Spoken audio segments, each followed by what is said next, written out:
Peristiwa tak terduga terjadi saat Bupati Tegal Ishak Maulana Rohman menghadiri penyaluran bantuan cadangan beras pemerintah Kabupaten Tegal kepada petani yang mengalami gagal panen terdampak pembangunan revitalisasi saluran irigasi Danawari di Balai Desa Timbang Reja, Kecamatan Lebak Siu, Rabu, 12 November 2025.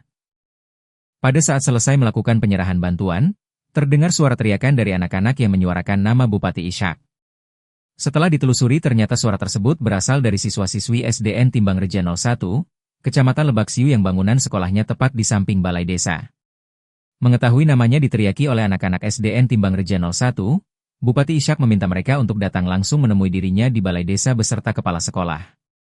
Mengetahui hal itu, siswa-siswi langsung berlari keluar kelas dan antusias menemui Bupati Ishak. 3 anak membawa kertas bertuliskan, "Pak, tolong renovasi sekolah kami." Kemudian, "Pak, renovasi sekolahnya dong." Dan, "Pak, sekolahnya rusak, jendela bolong." Tulisan-tulisan tersebut dibaca oleh Bupati Ishak dan para siswa pun senang sekaligus berebut menyalami Mas Bupati. Diiringi siswa-siswi, kepala sekolah dan guru, Bupati Ishak jalan kaki menuju SDN Timbang Reja 01 untuk melihat kondisi secara langsung. Kondisi SDN Timbang Reja 01 memprihatinkan karena banyak tembok yang rusak, bahkan jendela kelas yang bolong sehingga tidak nyaman untuk belajar terlebih saat hujan. Selain jendela bolong, tembok rusak, banyak ruang kelas yang bocor saat hujan sehingga anak-anak berharap agar sekolah tempat mereka menimba ilmu bisa direnovasi supaya lebih nyaman. Tidak hanya ruang kelas yang kondisinya rusak, menurut anak-anak toilet sekolah juga kondisinya rusak dan terkadang tidak ada air. Kenapa sekolahnya rusak? Kenapa jendelanya? Bocor ya? Pengennya diapain sekolahnya? Rusaknya udah lama? Udah 6 tahun. Ini yang nulis siapa? Nulis sendiri apa? Sendiri, Pak. Sendiri. Ini tadi disebutkan memang kondisinya ya sangat butuh perbaikan. Nah, kami mana kepala desanya? Pak Kades. Solusinya? Ya. Solusinya tadi sudah ngobrol dengan Pak Kepala Desa. Ini akan masuk di Musrembang Des ya Pak. Jadi masuk di RAPBD karena kan asalnya desa, sehingga di desa diperbolehkan ya Pak. Saya aturan pastinya belum pernah baca, tapi informasi dari Pak Kades dan Pak Camat boleh dimasukkan. Namun ya karena keterbatasan dana desa kan juga paling nanti yang urgent-urgent ya Pak, yang kecil-kecil. Untuk kedepannya gimana Pak? Kedepannya ya ini kita masih ada perbedaan persepsi.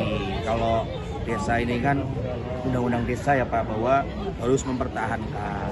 Namun yang kami dengar bahwa ada juga beberapa desa yang sudah menyerahkan kepada Pemkab. Nah, ini kalau kami senang aja ketika ada desa yang menyerahkan. Karena apa? Ketika sudah diserahkan, kami bisa mengintervensi. Serumpulnya rusak, apalagi yang namanya MCK. MCK juga kan penting. Itu muridnya kan banyak di sini 225. Sedangkan satu WC itu kapasitasnya kan untuk 25 anak. Berarti itu kan kurang sekali itu dari WC. Terus plafon itu kan juga tidak ada plafon. Berarti kalau jam 11 saja panas karena atasnya itu asbes. Jadi tidak nyaman lah untuk belajar anak. Ada berapa ruang kelas yang rusak? Kayaknya hampir semuanya. Ada berapa ruang sih? Ada ruang kelas 6. Ya 6 berarti 6 ruang. Sama ruang kepala sekolah 1 itu sebetulnya itu bukan ruang kepala sekolah yang sebenarnya sudah diajukan dari tahun 2023 kemarin. Cuman karena memang kesepakatan dari hasil musrembang kecamatan diajukan ke pemerintah kabupaten, memang kesepakatan bersama itu di cancel untuk hal yang lebih urgent lagi. Menimbang karena saat mulai dari tahun 2022-2023 itu memang sudah dapat dari aspirasi Pak Dewan untuk perbaikan, pembangunan, sanitasi di SD, di sekolah dasar sudah dapat. Nah, terkait dengan rehab sekarang ini kan memang masih ada aturan dari Permendikbud dengan Mendagri ataupun dari kabupaten. Jadi kami masih menunggu keputusan kesepakatan seperti apa, karena selaku kepala desa itu siap menyetujui.